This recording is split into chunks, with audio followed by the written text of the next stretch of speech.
کا ہی مہینہ تھا۔ آپ صلی اللہ علیہ وسلم کو دوسرا سال تھا مدینہ طیبہ میں ہجرت کر کے آئے ہوئے۔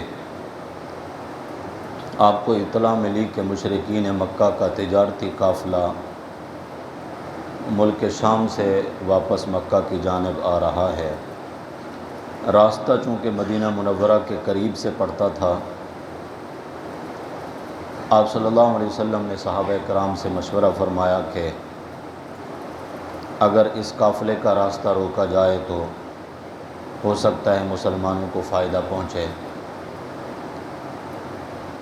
کیونکہ 13 سال جو مکہ میں گزارے تھے آپ صلی اللہ علیہ وسلم نے، وہ تو مارن کھاتے ہوئے وقت گزرا، اللہ کی طرف سے جہاد کی اجازت بھی نہیں تھی۔ مدینہ آ کر اللہ نے اجازت دی ان الفاظ کے ساتھ کہ اذن للذین یقاتلون بانہم ظلموا، مظلومین کو اب ہم اجازت دے رہے ہیں کہ اب ہاتھ باندھ کے نہ بیٹھے رہو، اب دشمن سے لڑنا ہے۔ تو اس لیے اقدامی طور پر آپ صلی اللہ علیہ وسلم نے مشورہ کیا اور مشورے میں یہی طے پایا کہ اس قافلے پر چڑھائی کر دی جائے۔ تقریباً 313 صحابہ کرام کے ساتھ آپ صلی اللہ علیہ وسلم مدینہ منورہ سے نکلے۔ ظاہر ہے کہ یہ ایک قافلے کے اوپر چڑھائی کرنی تھی، مکمل جنگ کی تیاری نہیں تھی، صرف 2 گھوڑے تھے اور 70 کے قریب اونٹ تھے اور چند تلواریں، اس طرح کا سامان لے کر آپ صلی اللہ علیہ وسلم نکلے۔ مدینہ منورہ سے باہر آ کر پھر سے جائزہ لیا کہ ہمارے افراد کتنا ہیں۔ حضرت عثمان رضی اللہ تعالیٰ عنہ کو یہاں سے آپ صلی اللہ علیہ وسلم نے واپس بھیجا کہ آپ کی اہلیہ بیمار ہیں، ان کی تیمارداری کرنے والا کوئی نہیں ہے، آپ گھر پہ رہ کر ان کا خیال رکھیں۔ اسی طرح ایک اور صحابی کو بھی واپس بھیجا کہ آپ نے مدینے کا، آپ کو اس صحابی کو امیر بنایا گیا۔ جب آپ صلی اللہ علیہ وسلم مقام روحہ پر پہنچے تو آپ صلی اللہ علیہ وسلم نے اپنے آگے 2 صحابہ کرام کی ڈیوٹی لگائی تھی کہ اس قافلے کے بارے میں پوری خبر رکھیں، کہاں پہنچے، کس طرح، کون سے راستے سے وہ آ رہے ہیں۔ ابو سفیان جو ابھی تک مسلمان نہیں ہوئے تھے اور مکے والوں کا وہ تجارتی قافلہ انہی کی زیر کمان تھا، بہت زیرک انسان تھے، بڑے سمجھدار تھے، ہوشیار تھے۔ یہی وجہ ہے کہ مکے والوں نے اپنی ٹوٹل جمع پونجی انہی کے سپورٹ کی تھی۔ مکے والوں کا جو ذریعہ معاش تھا وہ یہ تجارت تھی۔ گرمیوں اور سردیوں کے موسم میں یمن اور شام کی طرف یہاں سے جاتے اور وہاں سے مال لے کر آتے، مکہ کی منڈیوں میں آ کر بیچتے، اور بس یہی ان کا تھا۔ جو بڑے تاجر ہوتے وہ چھوٹے تاجروں کا سرمایہ لے کر جاتے، اور کچھ ایسی خواتین بھی تھیں اور ایسے ضعیف افراد بھی تھے جو انویسٹر تھے، ان کو مال دیتے کہ ہمارے لیے بھی مال لے کر آئیں، اور ان کو کمیشن ملتا، منافع ملتا۔ ابو سفیان بھی چوکنا تھا کہ ہم نے جو ظلم کیے ہیں مسلمانوں پر، آخر 14 سال کا عرصہ بیت گیا ہے، ہو سکتا ہے کہ وہ ہم پر چڑھائی کریں، کوئی اقدام کریں، تو اس نے بھی اپنے بندے آگے ادھر ادھر جاسوس پھیلا رکھے تھے کہ کہیں سے کوئی خبر ملے۔ ابو سفیان کو اطلاع ملی، اطلاع کیا ملی بلکہ وہ ایک کنویں کے پاس آیا اور اس نے دیکھا وہاں پر اونٹوں کے نشان، تو اس کھوج میں لگ گیا کہ یہ آنے والے کون تھے اور کس طرف گئے ہیں۔ لوگوں سے ادھر ادھر پوچھا تو انہوں نے کہا کہ 2 بندے آئے تھے، یہاں پر رکے ہیں۔ تو دیکھیں اس کی ذہانت، دیکھیں اس نے اونٹ کی لید اٹھائی، وہاں سے لید اٹھا کے اس کو توڑا، اس میں سے کھجور کی گٹھلی نکلی، تو بس اس نے کہا کہ یہ اونٹ والے مدینہ سے آئے تھے، کیونکہ اونٹوں کو گٹھلیوں کی غذا مدینے والے ہی کھلاتے ہیں، کھجوروں کے باغات مدینہ میں۔ ذہانت دیکھیں اسی سے اس نے اندازہ لگا لیا کہ ہمارا پیچھا کیا جا رہا ہے اور ہو سکتا ہے ہمارے ساتھ کچھ بھی ہو جائے۔ جب اس نے اپنے جاسوسوں کے ذریعے یہ اطلاع بھی پا لی کہ آپ صلی اللہ علیہ وسلم واقعتاً ہمارے قافلے کے تعاقب میں ہیں، تو اس نے قاصد کو بھیجا کہ مکہ والوں کو جا کر کہو تمہاری ساری جمع پونجی خطرے میں ہے، ہمارا تجارتی قافلہ بھی خطرے میں ہے، اگر چاہتے ہو تو پھر ہماری مدد کو پہنچو۔ اور خود اس نے جو عام معروف راستہ تھا شام سے مکہ کی طرف آنے والا، وہ راستہ چھوڑ دیا اور سمندر کے کنارے کی طرف دور دراز کا راستہ اختیار کیا تاکہ ہمارا قافلہ جو ہے وہ بچ جائے، اور اس میں وہ کامیاب رہا۔ مکہ میں جب اطلاع پہنچی تو مکہ میں بڑی ہلچل مچ گئی۔ سرداران قریش سر جوڑ کر بیٹھے اور انہوں نے بڑی جذباتی تقریریں کر کے لوگوں کو اس بات پر آمادہ کیا کہ نکلو یہاں پر اور اپنا سرمایہ بچاؤ۔ اور وہاں سے مکے والے 1000 کا لشکر لے کر، ظاہر ہے کہ وہ تو آپ صلی اللہ علیہ وسلم کا مقابلہ کرنے کے لیے نکلے تھے، وہ مکمل جنگی ساز و سامان کے ساتھ نکلے۔ حضور اکرم صلی اللہ علیہ وسلم مقام روحا پر جب پہنچے، جہاں پر بئر روحا بھی ہے، کنواں ہے، یہاں آپ صلی اللہ علیہ وسلم کو آپ کے قاصد نے بھی اطلاع دی کہ مکہ والے اپنے قافلے کو بچانے کے لیے نکلے ہیں، لیکن ان کے عزائم جو ہے وہ بہت خطرناک ہیں اور ان کی اتنی تعداد ہے اور وہ اس طرح تیاریوں کے ساتھ آ رہے ہیں۔ تو اب معاملہ چونکہ دوسری صورت اختیار کر گیا۔ آپ صلی اللہ علیہ وسلم نے صحابہ کرام کو فرمایا کہ ہمارا جو مقصد تھا وہ تو ایک قافلے کے اوپر چڑھائی تھی، لیکن اب تو مشرکین بھی نکل چکے ہیں، اب کیا کیا جائے؟ نئی صورتحال کا جائزہ لیا۔ تو صحابہ کرام نے مشورہ یہی دیا، یا رسول اللہ، دشمن اگر ہمارے پاس آ رہا ہے تو ہمیں پیٹھ دکھا کر یہاں سے بھاگنا نہیں چاہیے، بلکہ دشمن کا مقابلہ کرنا چاہیے۔ اور حضرت ابو بکر صدیق رضی اللہ تعالیٰ عنہ نے تقریر فرمائی، صحابہ کرام کو بھی جوش دلایا اور آپ صلی اللہ علیہ وسلم کو بھی یقین دلایا۔ اسی طرح حضرت مقداد رضی اللہ تعالیٰ عنہ نے بڑے خوبصورت انداز میں حضور کو تعاون کا یقین دلایا کہ یا رسول اللہ، آپ اللہ کے سچے رسول ہیں، اللہ آپ کی ضرور مدد فرمائیں گے، ہم بھی کبھی آپ سے پیچھے نہیں رہیں گے، بلکہ ہم آپ سے آگے آگے دشمن کے ساتھ لڑیں گے۔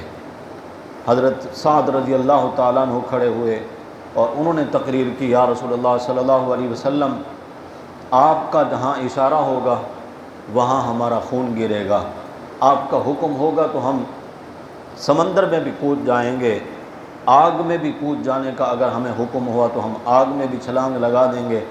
آپ یقین رکھیں ایک لمحہ کے لیے بھی ہم آپ سے بے وفائی نہیں کریں گے۔ جب اس طرح صحابہ کرام کی رائے اور ان کی تقریریں آپ صلی اللہ علیہ وسلم نے سنی تو نبی کریم صلی اللہ علیہ وسلم کا چہرہ انور خوشی سے چمک اٹھا اور اللہ کا نام لے کر آپ صلی اللہ علیہ وسلم نے اپنے قدم مبارک وہاں سے آگے بڑھا دیے۔ مقام بدر مدینہ منورہ سے 150 کلومیٹر یا اس سے کچھ زیادہ کا سفر ہے۔ جب بدر کے مقام پر پہنچے تو مشرکین مکہ کا جو قافلہ مکہ سے آیا تھا وہ وہاں پہلے پہنچ چکے تھے، تجارتی قافلہ تو دوسرے راستے سے نکل گیا۔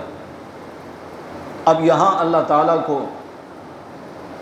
تعالیٰ نے مسلمانوں کے مقدر میں یہ لکھا تھا، دشمن کے ساتھ ٹکراؤ اور یہ معرکہ جسے یوم الفرقان کہا گیا، یہ چونکہ پیش آنا تھا، اللہ کی تقدیر میں یہ تھا، تو ان کا آمنا سامنا کرایا۔ مشرکین مکہ جو میدان بدر میں پہنچے تو انہوں نے اپنے لیے اچھی جگہ کا انتخاب کیا، ریتلی جگہ جو تھی وہ چھوڑ دی، پکی زمین کا انتخاب کیا، اور پھر جو کنواں تھا اس کنویں پر بھی قبضہ کر لیا۔ جس وقت مسلمان وہاں پہنچے تو مسلمانوں کے حصے میں ریتلی زمین آئی اور ظاہر ہے کہ چلنے پھرنے میں بہت مشکل ہوتی ہے، اور اگر ہوا چل پڑے تو پھر انسان تو بہت تکلیف میں آ جاتا ہے۔ اللہ تعالیٰ نے سب سے پہلی جو مدد فرمائی مسلمانوں کی، بارش برسائی۔ بارش سے یہ ہوا کہ ریتلی زمین جم گئی، گڑھے کھود کر پانی جمع کر لیا گیا تاکہ جانوروں کے پلانے کے کام بھی آئے اور وضو اور غسل کی ضروریات بھی پوری ہوں۔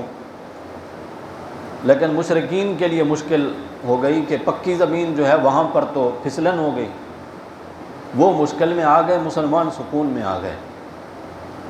دوسری مدد اللہ نے یہ فرمائی کہ مسلمانوں پر کچھ دیر کے لیے اللہ نے سکون نازل فرمایا، نیند آ گئی۔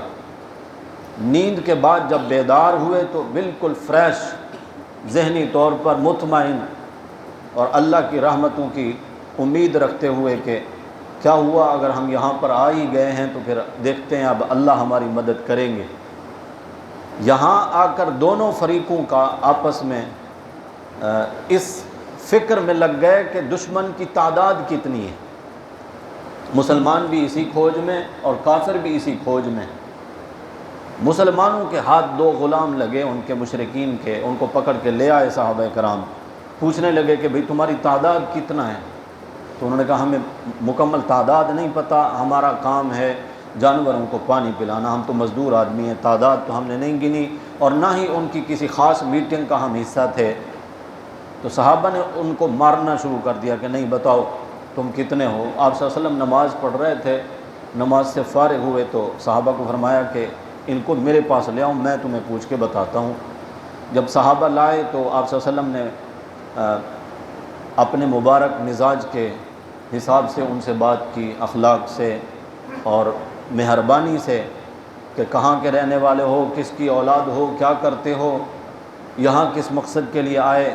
اس طرح بات کرتے کرتے آپ صلی اللہ علیہ وسلم نے پوچھا کہ صحابہ کرام سے فرمایا کچھ کھانے کے لیے ہے؟ تو دو بیچارے مزدور ہیں۔ جب صحابہ لائے نا تو وہ روکھی سوکھی روٹی تھی، تو آپ صلی اللہ علیہ وسلم نے فرمایا کہ ہمارے پاس تو بھئی یہی ہے کھانے پینے کے لیے، تم تو مالدار لوگ ہو، تمہارے لیے تو وہاں اچھے اچھے کھانے پکتے ہوں گے۔ انہوں نے کہا ہاں بالکل، ہمارے ہاں تو روزانہ گوشت پکتا ہے۔ اچھا گوشت کھاتے ہو؟ روزانہ اونٹ ذبح ہوتے ہیں۔ کتنے اونٹ روزانہ ذبح ہوتے ہیں؟ تو ان غلاموں نے بتایا کہ 10 اونٹ روزانہ ذبح ہوتے ہیں۔ جب وہ کھانا کھا چکے تو آپ نے فرمایا ان کو جانے دو، وہ چلے گئے۔ صحابہ حضور کا چہرہ تک رہے ہیں، یا رسول اللہ جس مقصد کے لیے ہم ان کو پکڑ کے لائے تھے وہ بات تو رہ گئی۔ حضور نے فرمایا میں نے تعداد معلوم کر لی ہے۔ کیسے؟ تو آپ صلی اللہ علیہ وسلم نے فرمایا انہوں نے بتایا نہیں ہے کہ 10 اونٹ روزانہ ذبح ہوتے ہیں تو ایک اونٹ 100 افراد کے لیے کافی ہوتا ہے، اس کا مطلب یہ ہے کہ ان کی تعداد 1000 ہے۔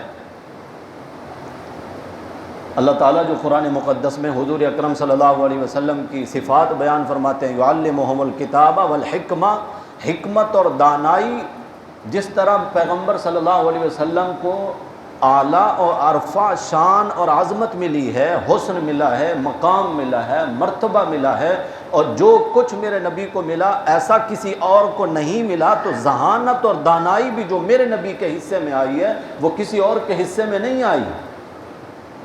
صرف ایک بات سے آپ صلی اللہ علیہ وسلم نے اندازہ لگا لیا، نہ سختی کرنی پڑی، نہ مزید کھوج لگانا پڑا۔ حضور اکرم صلی اللہ علیہ وسلم دعا میں مشغول ہو گئے۔ وہاں پر جو احباب گئے ہیں، ہمیں بھی اللہ نے موقع نصیب فرمایا، 2-3 دفعہ وہاں گئے ہیں۔ اللہ ہم سب کو بار بار اس مقام پر لے جائے، وہ یادگار ہے نا۔ وہاں میرے نبی کے مبارک آنسو گرے ہیں اور صحابہ کا مقدس خون گرا ہے۔ مقام بدر آج بھی بہت ساری باتوں کی گواہیاں دے رہا ہے کہ مسلمان اگر اللہ کے ساتھ وفادار رہیں تو آسمان سے فرشتے بھی ان کی مدد کے لیے نازل ہوتے ہیں، اور مسلمان رب سے اگر فریاد کریں تو اللہ ان کی فریاد کو پورا کرتے ہیں۔ اس لیے دعا کر رہا ہوں اللہ ہمیں وہ مقام بار بار دکھائے۔ وہاں پر ایک مسجد بنی ہے آج، اس مسجد کا نام ہے عریش۔ عریش عربی میں کہتے ہیں چھپر کو۔ یہ اونچی مقام اونچے مقام پر ہے، اونچے ٹیلے پر، صحابہ نے یہاں پر چھپر بنایا آپ صلی اللہ علیہ وسلم کے لیے کہ آپ اس خیمے میں بیٹھیں گے، اس طریقے سے کہ پورا میدان بدر جو ہے وہ آپ صلی اللہ علیہ وسلم کے سامنے رہے، کیونکہ آپ سپہ سالار ہیں، آپ اپنی فوج کی کمان کر رہے ہیں تو صحابہ کو ہدایات بھی دیں گے۔ نبی اکرم صلی اللہ علیہ وسلم نے اس خیمے میں آ کر رب کے حضور دعا کرنی شروع کی اور خوب گڑ گڑا کر دعا فرمائی۔ جب شام ہوئی تو حضرت انس رضی اللہ تعالیٰ عنہ فرماتے ہیں مغرب کے بعد آپ صلی اللہ علیہ وسلم ہمیں لے کر نکلے میدان بدر میں اور ہمیں بتانے لگے کہ ابو جہل یہاں قتل ہوگا، امیہ یہاں مارا جائے گا، عتبہ کی لاش وہاں تڑپے گی۔ آپ صلی اللہ علیہ وسلم اس طرح ہمیں بتا رہے ہیں، کل آنے والی باتیں آج بتا رہے ہیں۔ بتانے والی خبیر ذات نے نبی کریم صلی اللہ علیہ وسلم کو بتا دیا کہ ہماری مدد بھی آئے گی اور یہ جو کفر کے سرغنے ہیں اور بڑے بڑے سردار ہیں یہ یہاں کٹیں گے اور مریں گے۔ حضرت انس فرماتے ہیں اگلے دن جب معرکہ ختم ہوا قسم کھا کے فرماتے ہیں جہاں جہاں جس کافر کی لاش کی نشاندہی آپ صلی اللہ علیہ وسلم نے ایک دن پہلے فرما دی تھی کہ کون کہاں قتل ہوگا، کس جگہ قتل ہوگا، ان کی لاشیں واقعتاً اسی جگہ پڑی ہوئی تھیں۔ رات گزاری صحابہ کرام نے سکون کے ساتھ، صبح فجر کی نماز کے لیے بھی اللہ کے نبی صلی اللہ علیہ وسلم نے صحابہ کرام کو جگایا، الصلاۃ عباد اللہ کے بندے نماز کا ٹائم ہو گیا جلدی اٹھو۔ صحابہ نے نماز کی تیاری کی، ایک درخت کے تنے کے ساتھ کھڑے ہو کر نبی کریم صلی اللہ علیہ وسلم نے صحابہ کرام کو نماز پڑھائی۔ نماز کے بعد صفیں لگنی شروع ہوئیں۔ یہ صفیں نماز کی صفیں نہیں تھیں، یہ جہاد کی صفیں تھیں۔ نماز کی صفوں کے بارے میں جو حکم ہے وہی حکم جہاد کی صفوں کے بارے میں بھی، کوئی آگے پیچھے نہ ہو، درمیان میں خلا نہ چھوڑیں۔ جب حضور صفیں درست فرما رہے تھے تو ساتھ میں فرما رہے تھے سووا صفوفکم کصفوف الملائکہ، صفیں اپنی درست کرو جیسے فرشتوں کی صفیں ہوتی ہیں۔ صحابہ نے عرض کیا یا رسول اللہ فرشتے کیسی صفیں بناتے ہیں؟ آپ صلی اللہ علیہ وسلم نے فرمایا ان کی صفیں آگے پیچھے نہیں ہوتی، ٹیڑھی نہیں ہوتی، کیونکہ نماز کی صفوں کے بارے میں آپ صلی اللہ علیہ وسلم نے فرمایا اگر تمہاری صفوں میں ٹیڑھ پن آ گیا تو اللہ تمہارے دلوں کو بھی ٹیڑھا کر دیں گے، دلوں میں بھی اللہ اختلاف ڈال دیں گے۔ ان حقائق کو ہم نے چونکہ نظر انداز کر دیا، ہماری صفیں ٹیڑھی ہوئیں تو ہمارے دلوں میں بھی کدورت آ گئی اور ٹیڑھ پن آ گیا، ہمارے دلوں میں بھی اختلاف آ گیا۔ ایک مسجد کے جو نمازی ہیں ان سب کے دل آپس میں ایک دوسرے سے نہیں جڑتے، نہیں ملتے، دلوں میں اختلاف ہے۔ اور یہ حقیقت ہے کہ ہم ان چیزوں کو نہیں سمجھتے اور اس کو خاص اہمیت نہیں دیتے۔ اہمیت تو تھی جبھی تو آپ صلی اللہ علیہ وسلم نے امت کو بار بار اس سلسلے میں آگاہ فرمایا۔ تو یہ جو جہاد کی صف بن رہی تھی، حضرت سواد رضی اللہ عنہ ایک صحابی، ان کا سینہ آگے نکلا ہوا تھا صف سے، آپ صلی اللہ علیہ وسلم کے ہاتھ میں چھڑی تھی یا تیر تھا تو اس کی نوک سے ان کو پیچھے کیا، برابر ہو جاؤ۔ تو انہوں نے تکلیف کا اظہار کیا یا رسول اللہ آپ نے مجھے تکلیف پہنچائی ہے، مجھے بہت چبھن ہوئی ہے۔ آپ صلی اللہ علیہ وسلم نے فرمایا تو پھر آؤ بدلہ لے لو مجھ سے۔ نہیں یا رسول اللہ بدلہ ایسے کیسے لوں، جہاں آپ نے تیر چبھویا مجھے، میرا بدن ننگا ہے، آپ نے تو کرتا مبارک پہنا ہوا ہے، تو آپ صلی اللہ علیہ وسلم نے اپنا کرتا مبارک اوپر کر دیا، اب لے لو بدلہ، لیکن لینا ہے تو اسی دنیا میں لے لو، آخرت میں نہیں۔ تو حضرت سواد حضور کے قریب آئے اور حضور کے مبارک جسم سے چمٹ گئے اور بے ساختہ چومنے لگے نا آپ صلی اللہ علیہ وسلم کے جسم اطہر کو۔ صحابہ نے بعد میں پوچھا سواد اس طرح کی حرکت کیوں کی، ابھی تم کہہ رہے تھے بدلہ دیں، مجھے تکلیف ہوئی ہے، اور حضور سے بدلہ لینے کے لیے؟ کہنے لگے تم نے سمجھا نہیں ہے، دشمن سامنے، میں نے سوچا ہو سکتا ہے آج زندگی کا آخری دن ہو، نبی کریم صلی اللہ علیہ وسلم کے مبارک جسم کے ساتھ میرا جسم لگ جائے، اور میں یہ سمجھتا ہوں جس چیز کو نبی کریم صلی اللہ علیہ وسلم کے مبارک جسم کا لمس مل گیا نا اس کو جہنم کی آگ نہیں چھو سکتی۔ ایک صحابی کے ہاں حضور نے دعوت میں کھانا کھایا تو کھانا کھانے کے بعد ہاتھ مبارک اسی دسترخوان سے ہی پونچھ دیے، صاف کر دیے۔ بعد میں کچھ صحابہ کرام اس صحابی کے ہاں آئے نا دعوت میں، کھانا کھانے کے بعد انہوں نے وہ دسترخوان جا کر تندور میں ڈال دیا، تو صحابہ کو حیرت ہوئی تندور میں ڈال دیا ہے، انہوں نے کہا اس کو کچھ نہیں ہوتا، میں اس کو دھوتا نہیں ہوں، کھانے کے ذرات آگ جلا لیتی ہے، میں اس کو نکال لیتا ہوں۔ دوسرے صحابہ کو تعجب ہوا تو انہوں نے کہا نبی کریم صلی اللہ علیہ وسلم نے چونکہ ہاتھ مبارک اس سے پوچھ دیے تھے، اب آگ اس کو کچھ نہیں کہتی۔ تو جن صحابہ نے میرے نبی کے مبارک ہاتھ پہ ہاتھ رکھ کے بیعت کی ہے، ان صحابہ کے بارے میں کیا خیال ہے؟ وہ وہی ہیں جن کے لیے اللہ نے جنت کے وعدے کیے ہیں اور اپنی رضا کا اعلان کیا ہے۔ تو حضرت سواد نے ایک بہانہ بنا کر نبی اکرم صلی اللہ علیہ وسلم کے مبارک جسم کو چوم لیا اس موقع پر۔ صحابہ کے صفوں کی ترتیب، جنگ کا پورا نقشہ اور ترتیب سمجھانے کے بعد نبی کریم صلی اللہ علیہ وسلم واپس اسی خیمے میں تشریف لائے، اور آپ کے ساتھ وہ ہستی بھی حضور کے ساتھ آئی جو اس امت کا سب سے پہلا مسلمان اور مومن ہیں، جنہوں نے سب سے پہلا کلمہ پڑھا ہے۔ سیدنا ابو بکر صدیق رضی اللہ تعالیٰ عنہ میرے نبی کے ساتھ ہیں۔ حضور دعا کرتے ہیں، دعا اتنا آہوزاری کے ساتھ کر رہے ہیں کہ بار بار نبی کریم صلی اللہ علیہ وسلم کی چادر مبارک زمین پر گر جاتی ہے، حضرت ابو بکر پھر آپ کے کندھے پر ڈال دیتے ہیں، پھر حضور کی چادر نیچے گر جاتی ہے۔ بالآخر حضرت ابو بکر سے رہا نہیں گیا، یا رسول اللہ بس کریں، اب اللہ کی مدد ضرور آئے گی۔ لگتا ایسا ہے ابو بکر نبی کریم صلی اللہ علیہ وسلم کو تسلی دینے میں بدلہ لے رہے ہیں کہ کل کی بات ہے، ہجرت کی رات میں نبی کریم صلی اللہ علیہ وسلم جب غار میں تھے، ابو بکر صدیق رضی اللہ تعالیٰ نے دشمنوں کو غار کے دہانے پر دیکھا تھا اور بے ساختہ رونے لگے۔ تب نبی کریم صلی اللہ علیہ وسلم نے فرمایا ابو بکر لا تحزن ان اللہ معنا، غم نہ کر اللہ ہمارے ساتھ ہے۔ بالکل یہی الفاظ ابو بکر صدیق نے فرمایا یا رسول اللہ اب آپ غم نہ کریں، اب اللہ کی مدد آ کر رہے گی ہمارے پاس۔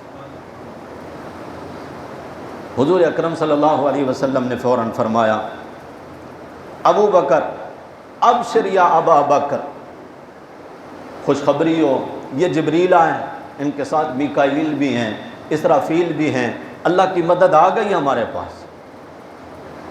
حضرت علی رضی اللہ تعالیٰ عنہ فرماتے ہیں حضور نے یہ جو دعا فرمائی تھی، یہ اس قدر آہوزاری، عاجزی اور اللہ کی رحمت کو متوجہ کرنے والی دعا تھی کہ میں مارکہ جنگ میں گیا، لڑتے لڑتے میں واپس آیا تو حضور دعا کر رہے تھے، اور نبی کریم صلی اللہ علیہ وسلم کی مبارک زبان پر یہی الفاظ تھے یا حیو یا قیوم، یا حیو یا قیوم، یا حیو یا قیوم۔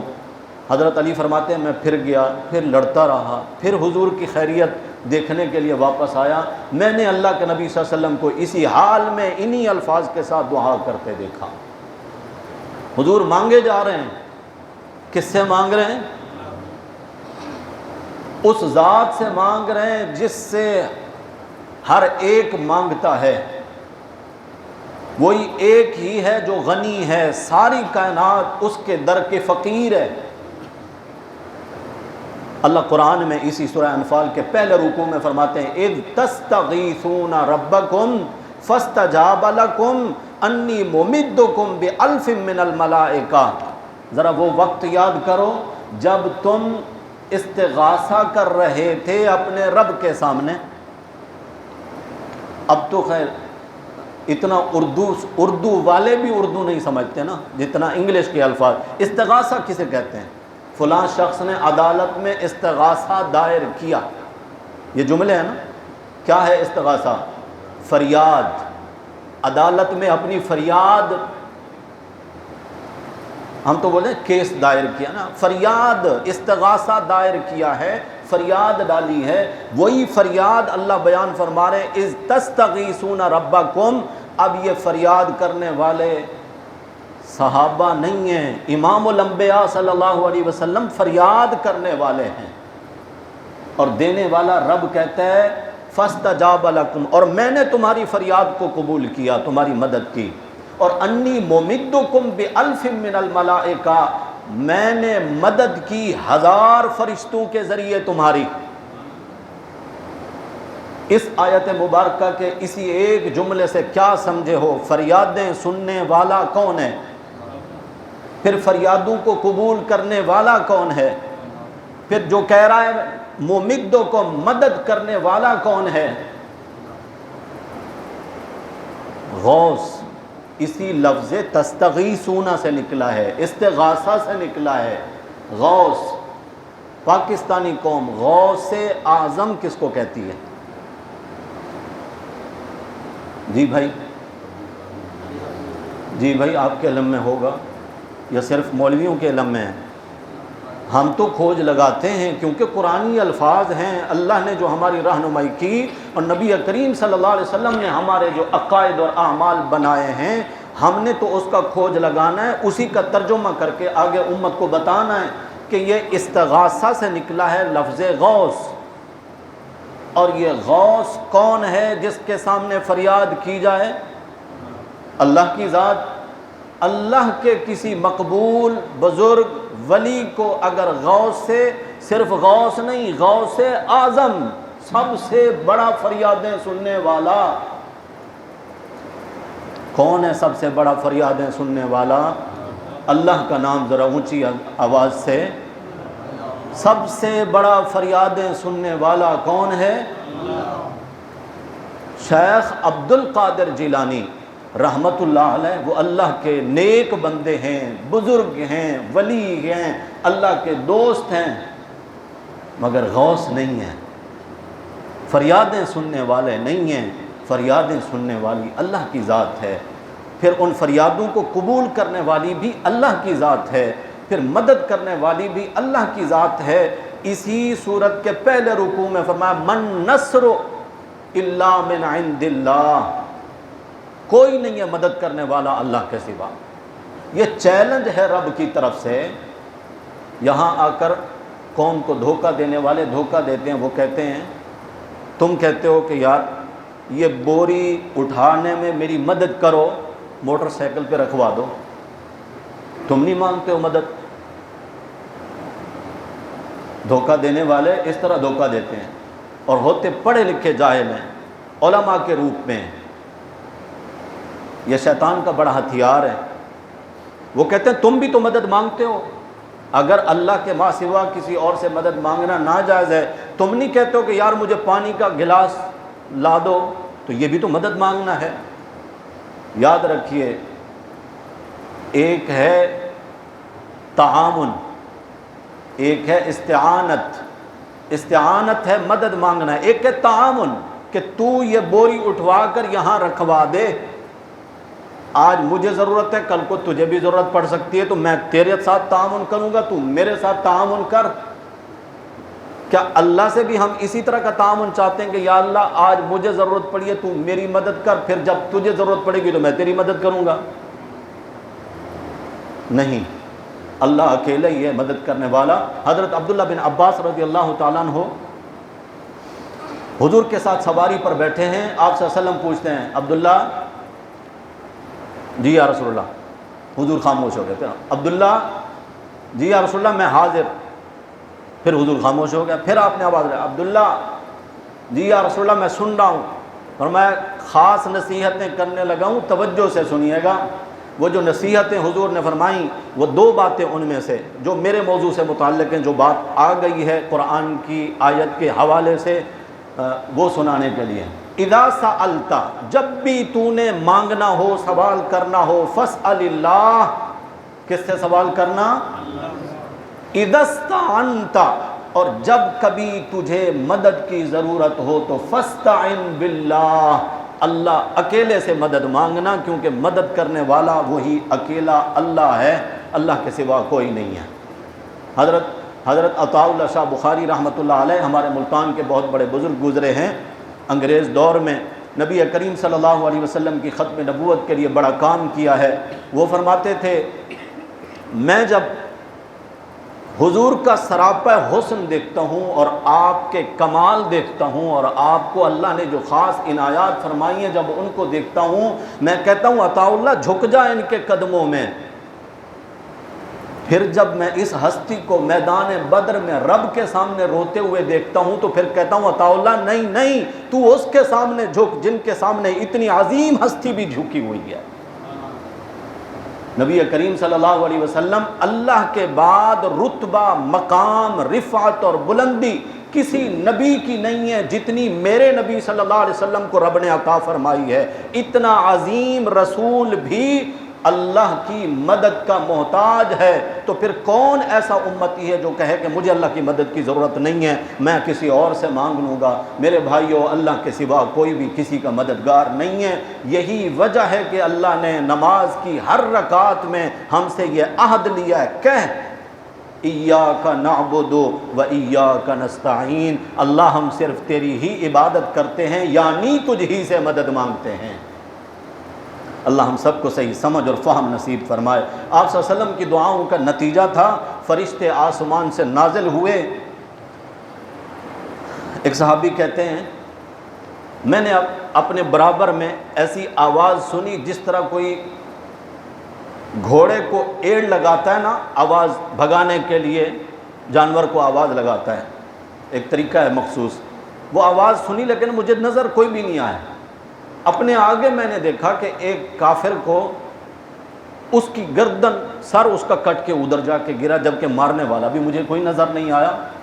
تو میں نے آ کر نبی کریم صلی اللہ علیہ وسلم کو بتایا، تو آپ صلی اللہ علیہ وسلم نے فرمایا یہ تیسرے آسمان کی مدد ہے، یہ فرشتے ہیں جو اپنے گھوڑوں کو ایڑ لگا رہے ہیں اور دشمنوں کو قتل کر رہے ہیں۔ اور یہ فرشتے جب نازل ہوئے، فرشتوں کا کام جنگیں لڑنا تو تھا نہیں نا، فرشتے تو اور کام کی مخلوق ہے، اللہ نے ان سے اور کام لیے ہیں، تو ان کو جنگ لڑنے کے طریقے بھی اللہ نے سکھا کے بھیجا۔ اللہ کہتے ہیں فَضْرِبُوا فَوْقَ الْأَعْنَاقِ وَاضْرِبُوا مِنْهُمْ كُلَّ بَنَانٍ، جا رہے ہو نہ لڑنے کے لیے، مارنا کہاں کہاں ہے، فرمایا ان کی گردنیں مارنی ہیں اور جسم کے جوڑ جوڑ پہ مارنا ہے۔